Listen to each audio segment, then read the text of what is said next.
terancam batal untuk 10 cabur pada PON Papua nanti, menjadi perhatian khusus KONI Sumsel yang masih menunggu keputusan dari KONI Pusat dan PB PON.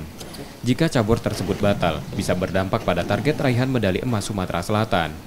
Sumsel terancam kehilangan 2 medali emas dari ski air dan balap sepeda yang masuk pada 10 cabur akan dicoret. 10 cabur yang terancam batal digelar pada PON Papua nanti adalah balap sepeda, ski air, bridge, soft tennis, tenis meja, dan woodball. Nah, tentu 10 cabur ini kalau tidak dipertandingkan ya kita ada 2 medali emas yang akan melayang gitu. Pertama balap sepeda, yang kedua ski air. Nah, tentu ini tidak kita harapkan.